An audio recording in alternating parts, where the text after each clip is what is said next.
Hello everyone, it is me Bhaktapur, the student of James Cook University, Brisbane campus, Australia. Today here in this video I am going to give the presentation on the topic of the tourism destination which is located in Nepal, in the central part of Nepal, in province 3, that is Bhaktapur. So for the presentation we have 4 members who are Siva Katwal, Praveen Ranamagar, Kamana Gurung and Pratishtha Pradhan. So now let me move to the next slide. So before starting, I would like to acknowledge all the Australian Aboriginal and Torres Strait Islanders people as the traditional owner of this land and water where we live, study and work. So now let me move to the next topic, that is about Bhaktapur. So Bhaktapur is located in province 3 of Nepal. It is in the central part of Nepal and it is one of the most dense populated city in Nepal, and although it is very small, it is rich in culture, diversity and history. So there are different monuments and different sites in Bhaktapur which are listed in UNESCO World Heritage Site. So it is the place of devotion and it is also a place of great religious history, culture, heritage and archaeology.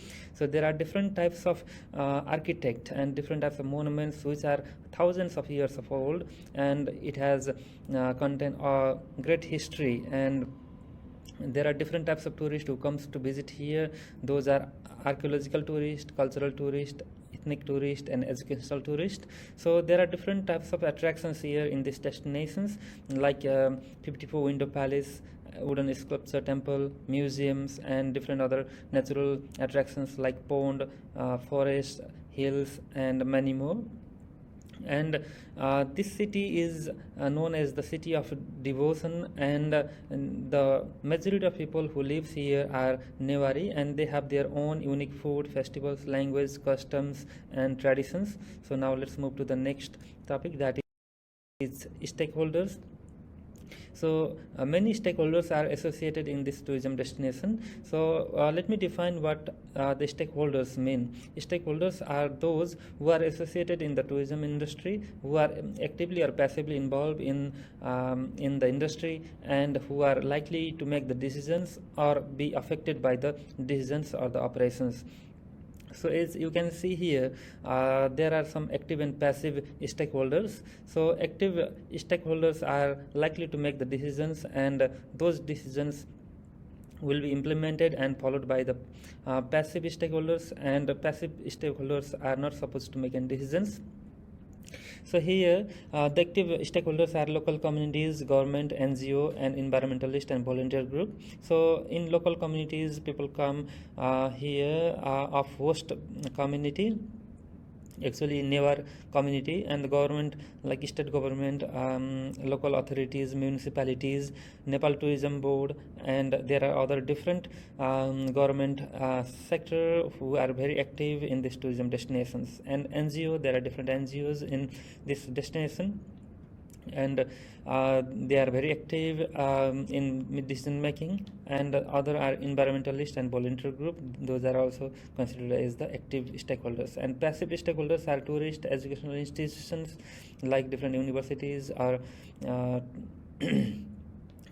training center, college, and here the transport operators are those who are likely to operate the means of transportation like bus, taxi, motorbike and others. So small and medium business enterprise are those like restaurant, hotels, small cottage industry and many more. Employees are like a chef, food and beverage attendant, taxi driver, tour operator, and suppliers are like farmers, manufacturers and factories. So this is all about the stakeholders, and the active stakeholders are much more powerful than passive, because active stakeholders are likely to make the decision. Now I'd like to conclude my part of presentation here, and I would like to hand over the remaining part of the presentation to my colleague Mr. Praveen Ranamagar. Thank you very much. Hello, I am Praveen Ranamagar, a student of James Cook University, Brisbane campus. Today here in this video, I am going to talking about the major elements of Bhaktapur. Before we start, let's have understand what is tourism elements. Tourism elements are the key component of any tourism destinations. Without these elements or component, it could be very difficult to functioning tourism activities within your tourism destinations. The forms of tourism elements may be accommodation, transportations, attraction, education, and information provider. So all the elements are interlinked and interconnected each others.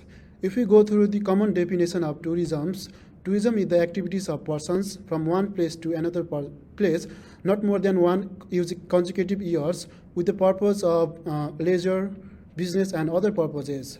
So all these activities are needed tourism elements. If we go through examples, let's take examples. If one person is moving from one place to another place, transportation is needed to reach their destinations. Likewise, accommodation also play key roles to provide lodging and other catering facilities. So all these elements are have their own roles to succeed the tourism activities. Let's move on next slide. The next slide is all about the major tourism elements of Bhaktapur. There are four major elements of the Bhaktapur. First one is attractions, second one is accommodation and catering, and third one is transportations, and fourth one is festival events and activities. All these four elements of the Bhaktapur are equally important for the tourism destination of Bhaktapur.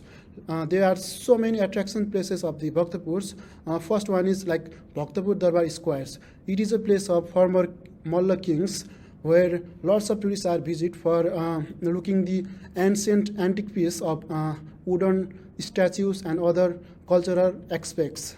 And another attraction of the Bhaktapur is tourism's Bhaktapur Art Gallery. Also it is called Bhaktapur Art Museums, where the collection of Thangka paintings are available, as well as the art on stone and statues of ancient goddess and god, and so many other antique pieces are collected by the tourism communities, which is also an attraction of the Bhaktapur.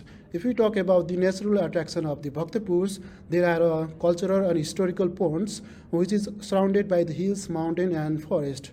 Lots of tourists are visit in this place for the meditations, yoga, and other purposes. These are the major attractions of the Bhaktapur. If we talk about the second elements of the Bhaktapur, which one is transportations, tourists are easily access the transportation modes of various forms like bikes, motorbike, taxi, buses are easily available within a Bhaktapur area. If we talk about the third point, which is accommodation and catering service, there are lots of royal hotels, resort, and homestays. All the caterings provided are ready to provide warm hospitality with the Nepalese cultural food and services. The fourth one is event, festival, and activities. In these elements, there are so many festivals are celebrated by the local community of Bhaktapur, like Gai Jatra, which is also called the cow festivals, and another one is Biscuit Jatra. All the festivals are celebrated by the local communities as well as the other parts of Nepal, where all the peoples are come from different zones as well as the other outside of the country to celebrate these festivals. These are the major elements of Bhaktapur. Thank you. I would like to conclude my presentations. Now I would like to hand over rest of the slide to my colleague. Thank you. Hello everyone, I am Pratishtha Pradhan. I'm here to talk about the major attraction of the Bhaktapur. My fellow mate talk about the major elements of the Bhaktapur, and here are some of the major attraction place of the Bhaktapur. The first major attraction place of the Bhaktapur is the Bhaktapur Darbar Square, which is listed in the World Heritage Site and preserved till now. The Siddhapokhari pond is one of the most historical pond which is made by the king and totally preserved in the Bhaktapur city. And the Bhaktapur Art Museum, which is located in the Bhaktapur Darbar Square, and here you can find many different arts and monuments located over in the Bhaktapur. And one of the major attraction of the Bhaktapur is the Biscuit Jatra, which is celebrated in the Nepali New Year date, and where lots of Nepali people pull the chariot and they celebrate it for the 7 days straight. So talking about the major elements and the relation between the major elements. Here I'm going to talk about the relation between the accommodation and activities. Talking about the relation between the accommodation and activities, it is directly connected, as the tourist can engage in the thanka painting and do the thanka painting. They can learn about the different types of thanka painting and participate in thanka painting, like coloring and making some of the mandalas and everything. And another major attraction that the tourists can participate while visiting in the Bhaktapur city is the Pottery Square. As one of the major attraction of the Bhaktapur city is the pottery making. Here the people can participate in pottery making, as there is a pottery square over there in the Bhaktapur Darbar Square, where one of the ethnic group called the Prajapati, which is from the Newari culture, do the pottery making, and is totally preserved, and they are still doing their living by making the pots. So when you visit to that place, or when someone visit to that place, they can learn about the pottery making, and they can learn from them like different pots and clay pots, and how it's dried, and how it's like sun baked, and how it's like kept in the oven and everything. Here one of the tourists can learn about the thing, not only the activities, but there are also like the natural activities that they can do while visiting to the Bhaktapur Darbar Square. So they can go to the mountain bike riding, natural attraction like going to the forest, like there is nearby forest near around the Bhaktapur, like Nagarkot, where they can go and see the panoramic view of the mountain, like for watching the sunset. And like there are like different resorts. There are like different resorts and hotels over there in the Nagarkot, where they can stay for their comfort.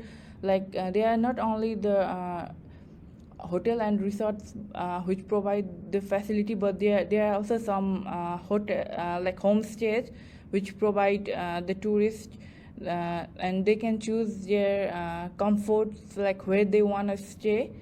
So I want to hand over my fellow partner to talk about the other thing. Thank you. Hello, my name is Kamana Gurung. I'm studying International Tourism and Hospitality in James Cook University. As my colleague, they have already talked about tourism in Bhaktapur. I'm going to talk about the tourist pressure and solution in Bhaktapur. Bhaktapur is known for its historical monuments and Newari architecture. Bhaktapur is the most tourist visited area in Nepal. However, with the rapid growth of tourism, which has led to various environmental pressures in the area.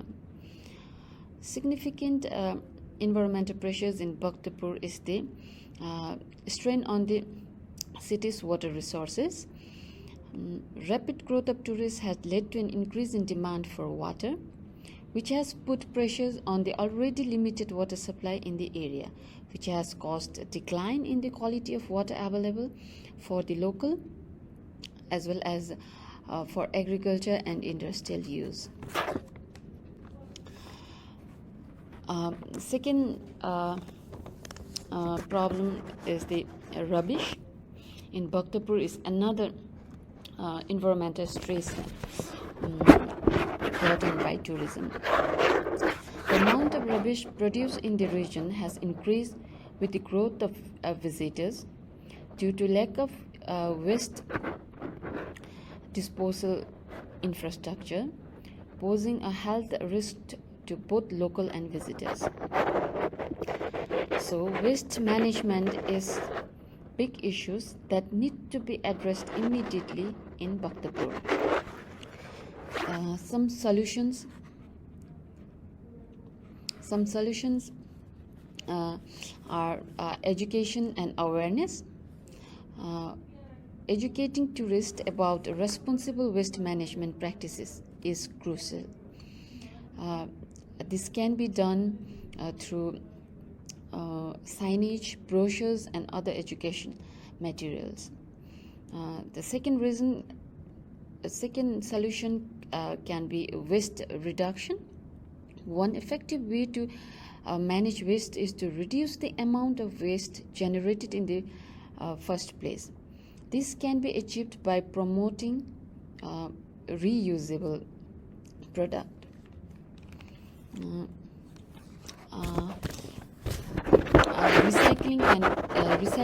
Establishing a recycling facility is essential for waste management. Tourists should be encouraged to separate their waste and dispose of in the appropriate bins. Composting is an effective way to manage organic waste such as food waste and plant litter. Collaboration with the local community can help in managing waste effectively in tourist areas. Local involvement can promote a sense of ownership and responsibility towards environment. The last solution can be government can implement policies and regulations that promote sustainable waste management practices. These policies can include waste management regulations for hotels and other tourist facilities, waste reduction incentives, and penalties for improper waste disposal. Overall, managing waste effectively in tourist areas requires a collaborative effort both from tourist local communities as well as from the government. And by implementing sustainable waste management policies, we can reduce the negative impact of tourism on environment and promote sustainable tourism practices. Thank you.